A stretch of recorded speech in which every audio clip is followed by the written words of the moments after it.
A matemática começou com números e contagem, originalmente desconhecidos pelos humanos. Uma pergunta milenar é: inventamos os números ou já existiam? Usamos um sistema numérico de 10 dígitos sem motivo matemático. Não há razão para não termos 9 dígitos, o que significa que depois do 8 o próximo número seria um 0, porque você ficaria sem dígitos e precisaria zerar a casa das unidades e adicionar 1. Isso representaria o que conhecemos como 9 se houvesse 9 dígitos. Acreditamos que os 10 dígitos vêm do fato de termos 10 dedos simples assim. Frequentemente usamos só 2 dígitos, chamado binário. Matemáticos dizem que se optássemos por 12 dígitos ao invés de 10, a aritmética seria mais fácil, pois 12 tem mais divisores. Atualmente, muitos não compreendem a lógica, uma das bases mais antigas da matemática. Mesmo com avanços nos séculos XIX e XX, seu começo é de cerca de 2.500 anos atrás. Em uma aula recente de lógica, veremos problemas curiosos resolvidos apenas pelo raciocínio. Se chove, o chão fica molhado. Digamos que isso é verdade. Essa próxima afirmação também é correta? Se o chão não está molhado, então não está chovendo. Qualquer um com conhecimento básico de lógica, como muitos estudantes de geometria, pode responder isso rapidamente. Outros podem demandar mais tempo, mas essas duas declarações são logicamente idênticas. Na verdade, sempre que você disse algo, então algo mais, é sempre o mesmo que dizer, se não a segunda coisa, então não a primeira coisa. Um ângulo de 40 graus é agudo. Se um ângulo não é agudo, então não é de 40 graus, são logicamente idênticas. Conceitos matemáticos podem parecer estranhos, mas necessitamos de uma linguagem formal acordada para provar teoremas complexos. Se lhe pedissem para provar que se x ao quadrado é par, então x é par, você agora sabe que também poderia provar que se x não é par, então x ao quadrado não é par. Provar um comprova o outro, mesmo sendo um exemplo simples. Na matemática avançada, necessitamos entender claramente a linguagem e lógica de cada declaração. Então, há cerca de 2.000 anos, o matemático Euclides publicou uma série de 13 livros, Os Elementos, considerado o livro didático mais influente por muitos. Embora haja muito discutido nesses livros, um conceito relevante é o algoritmo euclidiano, um dos primeiros algoritmos descobertos. Um algoritmo é uma sequência de passos para resolver um problema, executado frequentemente não sempre por um computador. Este algoritmo calcula o divisor comum máximo de dois números eficientemente. Então, se quiser saber o maior número que divide 714 e 1054, pode levar algum tempo para determinar que a resposta é 34. Em vez disso, podemos usar o algoritmo. Não vou explicar como funciona. Envolve apenas matemática básica, podendo a resposta ser calculada manualmente em menos de 1 minuto. Mencionei o algoritmo por expandir a criptografia. A criptografia lida com técnicas de comunicação segura, especialmente contra hackers. Ao postar dados sensíveis na web, por exemplo, o texto é criptografado com técnicas matemáticas, tornando-o ininteligível para terceiros ou qualquer pessoa, até ser descriptografado ao original, que requer uma chave secreta, somente na posse da parte receptora. Embora existam vários métodos de criptografia, certos tipos, como o RSA, dependem do fato de que é muito difícil decompor grandes números em fatores primos. A criptografia envolve fortemente a teoria dos números ou o estudo dos inteiros. Por isso, o algoritmo euclidiano anterior é aplicável aqui. Isso resguarda nossas senhas e números de cartão e dados sensíveis na web. A NSA, principal empregadora de matemáticos no ZOA, precisa desses profissionais para criar e decifrar códigos. A criptografia pode parecer recente, considerando que os computadores têm menos de um século. Remonta a séculos, quando cartas criptografadas asseguravam a privacidade. Técnicas de decifração foram usadas nas mensagens de Mary, rainha dos escoceses. Ela sancionou uma tentativa de assassinato da rainha Elizabeth e foi executada em 1587. Prosseguindo, é claro, houve centenas de anos de descobertas que todos conhecemos muito bem. Por exemplo, a descoberta de π, que exigiu esforço para identificar, foi aproximado como 3,125 e também 3,16 por um tempo, até que vários anos depois foram feitas melhores aproximações. Logaritmos, geometria, álgebra, coordenadas cartesianas e números complexos, tema de um vídeo meu. Todos foram descobertos há centenas ou milhares de anos. Então não vou detalhar esses. Mas se você quer um fato divertido aleatório, o raio da Terra foi aproximado no século III a.C., com quase 99% de precisão usando geometria básica, apenas medindo a sombra com raciocínio dedutivo. Agora, avançarei para o século XVII, quando o cálculo foi apresentado ao mundo, o que mudaria a matemática e a física para sempre. Newton focava em analisar as taxas de mudança não como média, mas em um instante. Essa taxa de mudança imediata é conhecida como derivada, indicando a alteração de um parâmetro em relação a outro em um momento específico. Por exemplo, se sua velocidade sempre muda, a álgebra informa a velocidade média. A matemática pode indicar a velocidade exata a qualquer instante, como um radar lê velocidade. Isso nos deu compreensões mais fortes sobre o movimento e a variação de velocidade dos planetas em órbita. O cálculo representa o movimento das ondas eletromagnéticas. O momento de inércia, resistência de um objeto à rotação, é calculado via técnicas de cálculo. Calcular o trabalho realizado em uma partícula movendo-se num campo vetorial complexo exige cálculo. O cálculo é usado na economia para aumentar lucros. Química, cálculo de taxas de difusão e mais. Não há como fazer justiça a todas as aplicações do cálculo, mas seja você, estudante de engenharia, física, matemática, química, bio, ou até mesmo negócios na faculdade, a menos que você tenha todos os créditos necessários, a faculdade iniciará diversos cursos de cálculo para uso futuro. Em 1736, Leonhard Euler publicou um artigo sobre as 7 pontes de Königsberg. É visto como o estudo pioneiro em teoria dos grafos. A questão era bastante simples. Dado esta rede de pontes, toda ponte só pode ser cruzada uma vez. Claro, sem entrar na água. Você pode tentar por si mesmo, mas Euler provou ser impossível. A teoria dos grafos não tem relação com gráficos do ensino básico. Um grafo aqui é composto por nós e arestas que os conectam. Isso tem várias aplicações, várias na ciência da computação. Um gráfico pode agora ter nós representando pessoas e ligações simbolizando compatibilidades em sites de namoro que usam algoritmos para combinações ideais. Nós podem ser cidades e arestas, rotas de conexão, achar o trajeto mais curto entre 2 pontos. Um gráfico pode demonstrar nossa conexão nas redes sociais. Essa análise é conhecida como de rede social, usado em segurança para mapear dados de gangues e organizações terroristas. Para destacar a potência da teoria dos grafos, ela levou 2 cientistas da computação, Larry Page e Sergey Brin, a acumularem bilhões de dólares. Na década de 90, a teoria dos grafos representou sites da internet como nós. Se um site vincula a outro, é representado por uma aresta. Quanto mais links direcionam a um site, melhor é considerada a página. Este algoritmo de classificação de páginas web é agora a base do Google. Do artigo de Euler sobre as 7 pontes de Königsberg, surgiram a teoria dos grafos e a topologia, um dos cursos mais avançados caso curse matemática na graduação. Em topologia, descarta-se a noção de comprimentos e ângulos geométricos. Neste campo, a preocupação é maior com a conectividade e buracos, onde dobrar e esticar é totalmente aceitável e não muda as propriedades do espaço que nos importa. Por isso, em topologia, é famoso dizer que uma rosquinha e uma caneca de café são iguais. As questões de se você pode transformar um objeto em outro, ou se os dois são homeomórficos, são importantes dentro da topologia.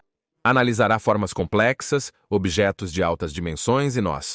Esta aula explica a matemática do corte de uma fita de Möbius ao meio, o que eu fiz em um vídeo anterior. Ou mostra matematicamente como inverter uma esfera sem cortar ou rasgar, ou deixando suas próprias interseções, certo?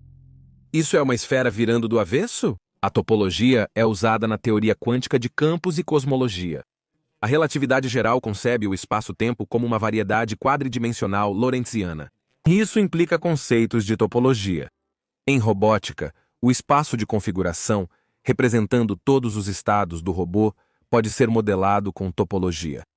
Em ciência da computação, a topologia define a ligação das redes e o tráfego de dados. Teorias de nós usadas na biologia para estudar a manipulação do DNA por enzimas. Em 1822, Joseph Fourier publicou um artigo acerca do fluxo de calor. Trabalhando nisso, ele fez uma descoberta com múltiplas aplicações. Chamamos essa descoberta de transformada de Fourier. Ele estabeleceu que qualquer função, por mais peculiar, pode ser resumida na soma de funções seno e cosseno. Assim, se escolher corretamente as frequências e amplitudes dessas funções seno e cosseno, pode somá-las para formar qualquer função. Isso é primordialmente aplicado em mecânica quântica e processamento de sinais.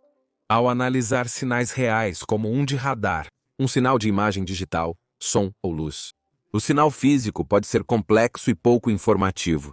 A análise de Fourier nos permite decompor o sinal em suas funções trigonométricas constituintes, revelando características anteriormente invisíveis. Se o sinal é de fontes de alta ou baixa frequência. Então, embora seja difícil rastrear até uma data específica, a teoria dos grupos teve seu início no começo dos anos 1800. Isso é tudo sobre o estudo de grupos. Um grupo é basicamente um conjunto de elementos com uma operação. Satisfazem certas condições. O conjunto de inteiros sob adição é um grupo por esse motivo. Se você escolher quaisquer dois inteiros e somá-los, obterá outro inteiro, algo que está no conjunto. Então, existe um número inteiro no conjunto 0, onde, ao somar qualquer número do conjunto, o resultado é o mesmo. Então, para qualquer número no conjunto, há outro que, se somado a ele, você obtém aquela identidade de antes, que era 0 neste caso. E por último, como você agrupa certos números sob adição, não muda o resultado. Essas 4 propriedades: fechamento, identidade, inverso. Um conjunto é um grupo fechado e associativo. Sim, parece estranho e aleatório. A teoria dos grupos elucidou a matemática da simetria. Essa matemática se aplica a conjuntos numéricos, mas também se aplica a outros conjuntos, como os movimentos de um cubo Rubik. Todas as alterações de um cubo Rubik formam um grupo com propriedades únicas. No nosso último exemplo com inteiros na adição, é perceptível que a ordem dos inteiros não afeta a adição. Se a troca de dois números mantém o resultado, o grupo é comutativo, conhecido como grupo abeliano. Entender que todas as possíveis manipulações do cubo de Rubik formam um grupo abeliano. Se eu girar a parte de baixo em 90 graus, então a frontal, isso é como girar a frente e depois a parte de baixo? Após reflexão, a resposta é não. Isso não é um grupo abeliano. A teoria dos grupos, embora não necessária, proporciona entendimento matemático do cubo de Rubik. A matemática da simetria é aplicada na química, pois grupos categorizam estruturas cristalinas e simetrias moleculares. Pode ser aplicada à criptografia de chave pública e tem várias aplicações na física. Por exemplo, o teorema de Noether relaciona a simetria de um sistema a uma lei de conservação. Isso melhorou nosso entendimento da teoria da relatividade de Einstein. Então, a álgebra booleana, descoberta no século XIX, é álgebra com uns e zeros útil em aplicações de computador. A álgebra booleana permite diminuir as portas lógicas em um circuito.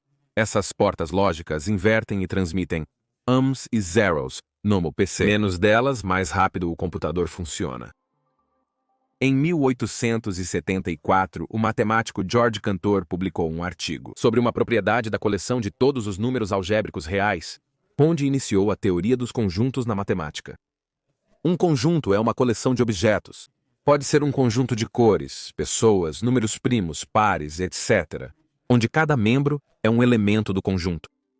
A teoria dos conjuntos trata de interseções, uniões e subconjuntos. E o que vou abordar agora, se um conjunto é contável ou não. Por exemplo, o conjunto de todos os inteiros que inclui negativos, positivos e zero é contável. Isso não implica que você pode enumerar todos os elementos do conjunto. Ele é infinito, sendo assim, um conjunto infinito. Mas é contável, bem, na verdade, infinitamente contável. E isso porque eu posso ordenar todos os elementos de tal forma que nada se repita, e eu não pule nenhum número. Eu poderia ordenar assim: 0, 1, -1, 2, -2, 3, -3 e assim continua. Se eu prosseguir, alcançaria qualquer número inteiro que você indicasse, sem pular nenhum. Outra forma de ver isso é que posso atribuir um número natural a cada elemento do conjunto, sem omitir nenhum. Agora, uma pergunta mais difícil é: o conjunto de números racionais é contável? Números racionais são decimais que terminam ou que se repetem infinitamente. 2, 2,2, 2,34 repetido, 2,594, etc. são racionais. Será que eu poderia ordenar esses números de maneira que eu tenha um primeiro número racional, um segundo, um terceiro e assim por diante, sem pular nenhum? Surpreendentemente, a resposta é sim. O conjunto é infinitamente contável. Lembre-se que qualquer número racional pode ser uma razão de dois inteiros. A prova clássica é ordenar os números racionais de forma inteligente para estarem nessa condição. Cada entrada em suas linhas e colunas de números inteiros é a razão desses números. Começamos no canto superior esquerdo, onde 1 é o primeiro número racional. Então descemos para o próximo para o segundo, depois na diagonal, e continuamos pulando os números racionais que se repetem. Assim, alcançaríamos qualquer número racional escolhido. Este decimal repetitivo, um número racional, é apenas 67,241. Se mantivesse esse padrão sempre, acabaria encontrando a coluna e linha 67,241. Estudando matemática ou ciência da computação na faculdade, você aprenderá que o conjunto de números irracionais é incontável. Não há como alinhá-los de forma que você liste todos sem pular nenhum. Pode-se dizer que há mais números irracionais que racionais, apesar de ambos serem infinitos. Você também veria que o conjunto de números reais que inclui inteiros, decimais, pi, raiz quadrada de 2, etc., também não é contável. A teoria dos conjuntos é agora aplicada em diversos tópicos, como teoria dos grafos, topologia e teoria dos grupos. Agora, quando você joga uma moeda ou joga roleta, cada evento é independente. Independentemente do seu último giro, a probabilidade de sair vermelho no próximo é a mesma de antes. No início dos anos 1900, desenvolveu-se um modelo estatístico que descreve eventos cuja probabilidade depende apenas do evento anterior. Esse modelo é conhecido como cadeia de Markov. As cadeias de Markov contêm um espaço de estados e probabilidades de transição. Suponha que deseje analisar a população de Los Angeles e Nova York. Para simplificar, as pessoas podem se mover ou permanecer onde estão. Talvez anualmente 10% dos habitantes de LA se mudem para Nova York, logo, 90% permanecem. Anualmente, 15% dos nova-iorquinos se mudam para LA, enquanto 85% permanecem. Neste exemplo, onde você está agora importa. Podemos prever se alguém pode se mudar ou não, dependendo se está em LA ou Nova York. Mas afirmar que alguém realizou essa sequência de movimentos não tem relevância para o que vem a seguir. Com técnicas de álgebra linear, é possível prever a evolução do sistema ao longo do tempo e se atingirá um estado estável. Isso se refere à termodinâmica e à ilustração de alguns detalhes desconhecidos de um sistema. São aplicados a sistemas de reconhecimento de voz atuais e definem o ranqueamento de páginas na web, como no Google. Então, também no início dos anos 1900, estava sendo feito um trabalho sobre a existência de uma estratégia em jogos de soma zero para duas pessoas, ou jogos em que o ganho de uma pessoa é equilibrado pela perda de outra.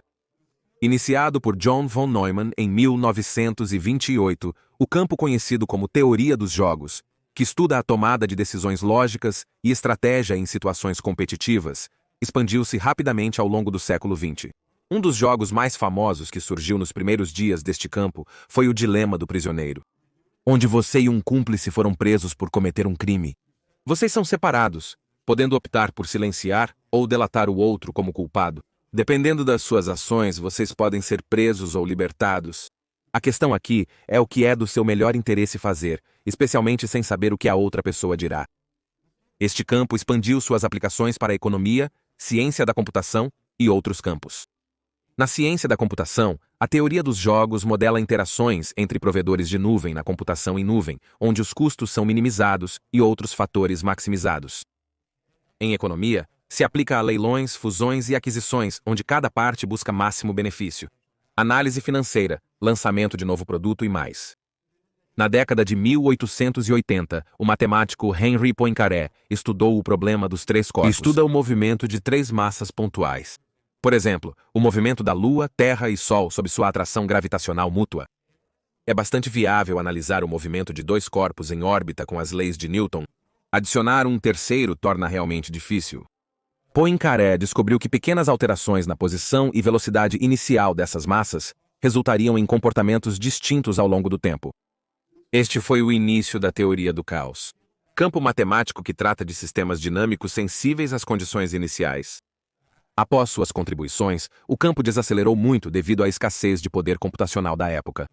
Edward Lorenz acidentalmente despertou interesse no assunto através de seu trabalho em previsão do tempo no início dos anos 60. Ele notou ao fazer uma mínima alteração nas condições iniciais de sua simulação computacional. Isso gerou grandes alterações no resultado final a longo prazo.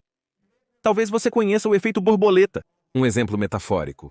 Se uma borboleta bater as asas no Oceano Atlântico, por exemplo, poderia causar um tornado do outro lado semanas depois. Essa pequena alteração nas condições ambientais causando grande impacto é um conceito da teoria do caos. E seu nome, o efeito borboleta, foi cunhado por aquele homem, Edward Lorenz, após suas descobertas com a simulação do tempo. Agora podemos usar a teoria do caos para analisar sistemas como um pêndulo duplo ou mudar sua altura inicial. Mesmo um pouco, muda muito seu caminho. Usa-se na robótica para prever a evolução do movimento de um robô com o tempo. Pode até ser aplicado em criptografia. As geodésicas representam o trajeto mais curto entre dois pontos em uma superfície curva. Isso explica por que uma formiga na superfície percebe linhas como retas e por que as rotas aéreas em um mapa parecem curvadas. São extremamente importantes para a teoria da relatividade de Einstein. O último teorema de Fermat, aparentemente fácil de entender, permaneceu sem solução por 300 anos. Este teorema diz que não existem três inteiros A, B e C tais que isso seja verdade, onde n é qualquer número inteiro maior que 2. A veracidade somente foi comprovada em 1994 por Andrew Wiles, que demonstrou que não existem números inteiros que tornem o teorema verdadeiro. E embora o teorema seja fácil de entender, a prova envolve matemática muito rigorosa, ocupando mais de 100 páginas. Por fim, temos os 7 problemas complexos do Prêmio do Milênio na Matemática. Esses 7 foram estabelecidos numa conferência há 2 décadas, com um prêmio de $1 milhão para quem resolver cada um. Mas até agora, apenas um dos 7 foi resolvido, que foi a conjectura de Poincaré, provada em 2003. Embora existam mais assuntos, encerro o vídeo aqui. Para quem quer aprender sobre esses tópicos, abaixo deixo recursos como livros e palestras. Alguns são links afiliados para apoiar o canal. Não se esqueça de curtir e se inscrever. Siga-me no Twitter, entre no principal grupo do Facebook para atualizações e nos vemos no próximo vídeo.